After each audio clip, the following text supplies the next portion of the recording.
This is my home. But that is the end of the world.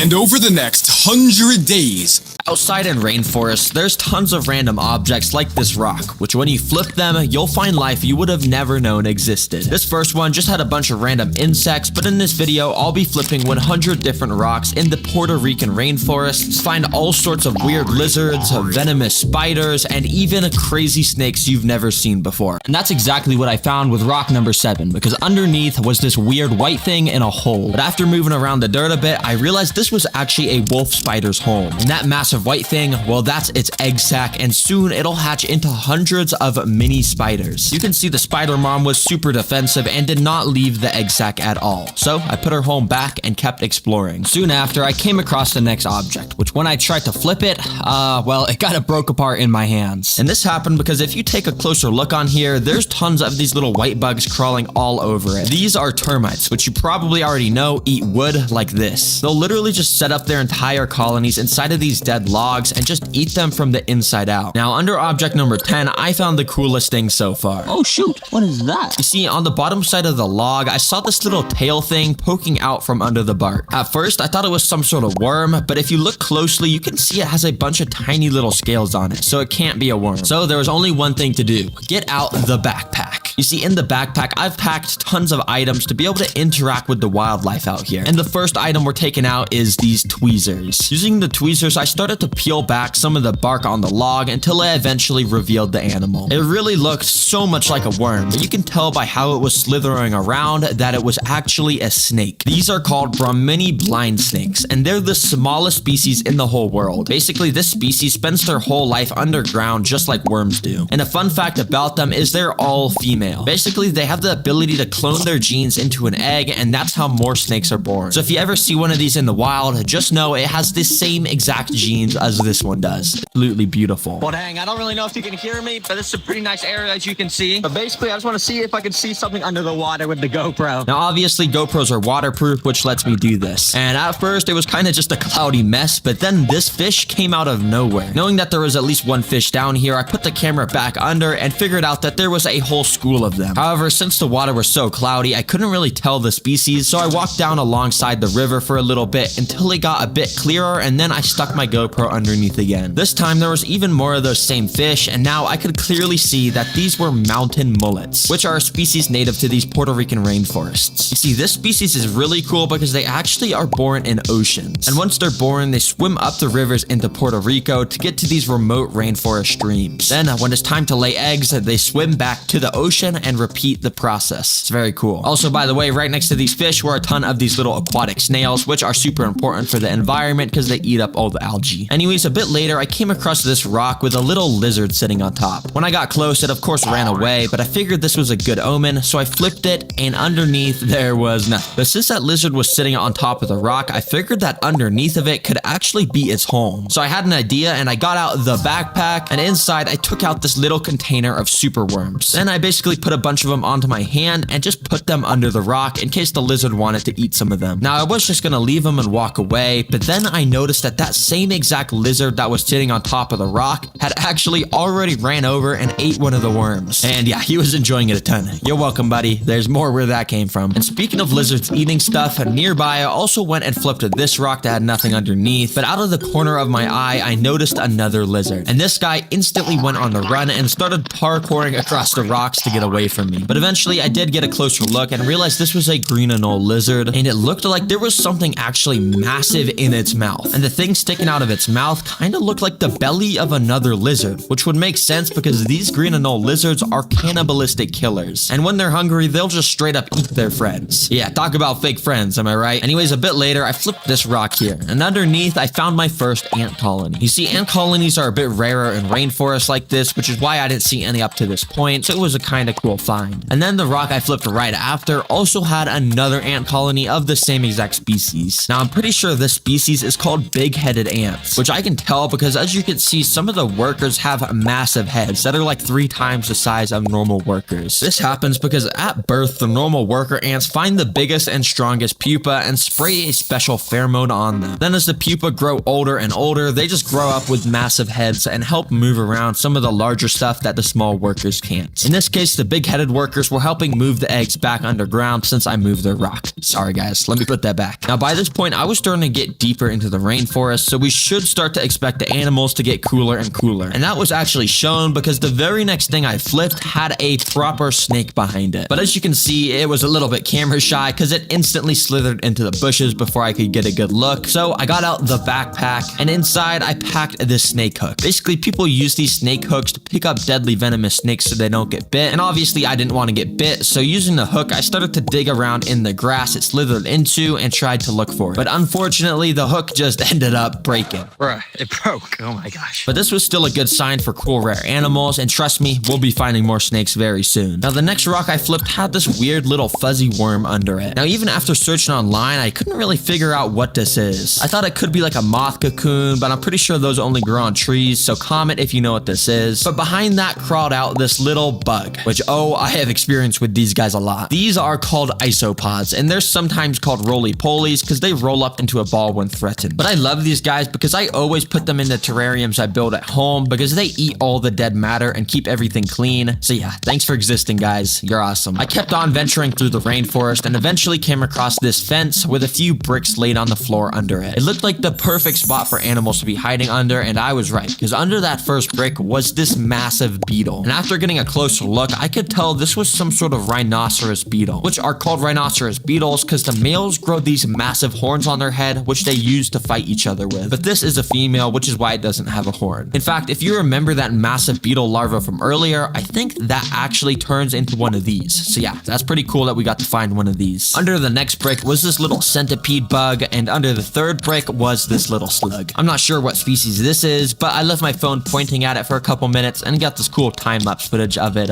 slugging around. Now, as I kept on venturing, I found a cool bug under this rock. At first, I know you can't really see anything, but if I zoom in and highlight this spot here, there's actually a cave cricket right here, which is just super camouflaged. But these guys are cool because they basically have the ability to teleport when they sense danger. Yeah, they really just move so fast that it looks like teleportation. That's pretty crazy. But this next rock I flipped had something I've never seen before. Of course, right there, you can tell that there was a little worm under the dirt, but above and to the left of it was this weird little white thing. I thought at first it could be like a termite or something, but after getting a closer look, I realized it resembled the shape of a worm egg sac. For some reason, I just never thought that worms came out of eggs. Yeah, apparently this is what it looks like when they're born. They just gotta rip their way out of an egg. Dang, that's cool. Now, by this point on the trail, I had gotten to this little section of paved road, and while I was walking on it, I ended up coming across this. Oh shoot, wait, look at this. Oh shoot, it's a snake. Look at that. But if you're wondering why it's not moving and blurred, well, that's because it was actually run over by a car here. Unfortunately, accidents like this are bound to happen on roads, but this is still a good sign for finding more cool animals like this. And thankfully, that's exactly what I found as I made it back to the trail. You see, the first rock I flipped, I saw a little burrow underneath, but I didn't even realize that there was something sitting on the rock I was grabbing. Oh my gosh. Oh, I did not see that. Hold on, there's a hairy spider camouflaged on this rock right now. This is actually a Puerto Rican tarantula, and they're extremely rare to just find out in the open in a day like this. Yeah, they usually spend their entire days underground in some sort of burrow. For this tarantula, I had to get out the backpack, and from inside, I once again pulled out this container of super worms. Then, using some tweezers, I basically just started to wave around the worms in front of the tarantula's face to see if he'd eat them.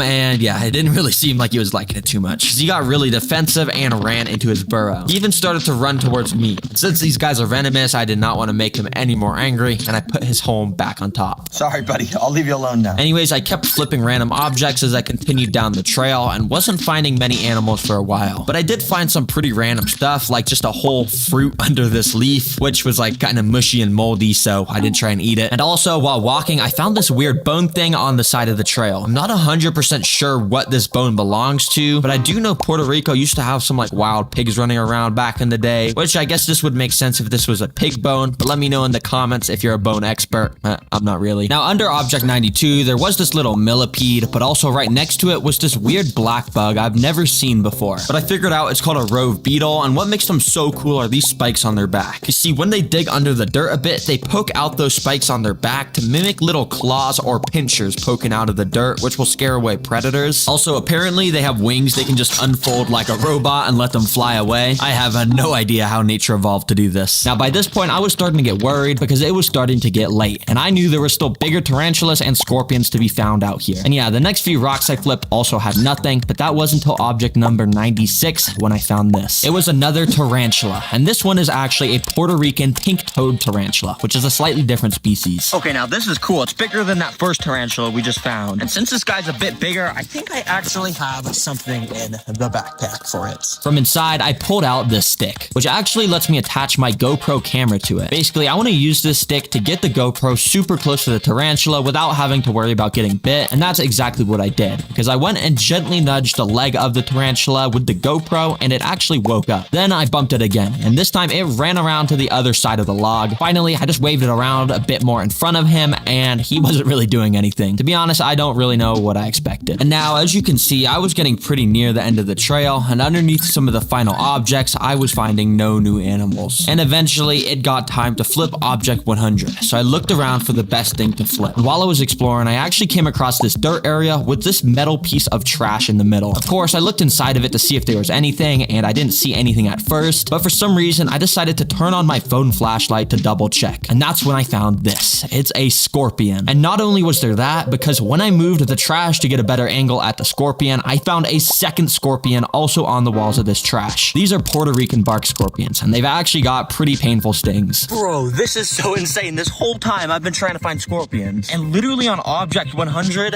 this is where the scorpions are. Well, hey, I'm not complaining because I've packed something in the backpack specifically for if I found these guys, and it's a flashlight. Now, you may already know this, but if you turn on the flashlight and go through the modes or something, eventually it'll turn blue or purple, as you can see. And now if we go and shine this inside of here, look at that. Scorpions are able to glow in the dark. And that's how you know these are real scorpions, everybody. If you saw my last video about rock flipping, you know this is the same exact way it ended, because I had found scorpions on one of the last objects and made them glow in the dark, which it's kind of poetic in a way that it ended the same way. Well, hey, I guess that's rock 100. We're done. But to celebrate, I actually have one last thing, baby. You see, in this backpack, I've packed the new Terra Green merch. Check this out. As of today, you can now get this cool new design with so much cool stuff. It's basically got the animals from all my videos. So a two-headed snake, a turtle, Pac-Man frogs, archer fish, piranhas, axolotl, real dragon, chameleon, you name it. We literally got everything, even scorpions. And with it, we're even dropping a completely new sticker pack collection. So seriously, if you just want to show everyone you know you're a part of this community, you can buy this shirt, and it would mean a lot because that will support the channel, of course. Oh guys, that was 100 rock flips in a rainforest. Hope you liked it. Make sure to subscribe if you're not, because if you do subscribe, then YouTube will recommend you more videos like this.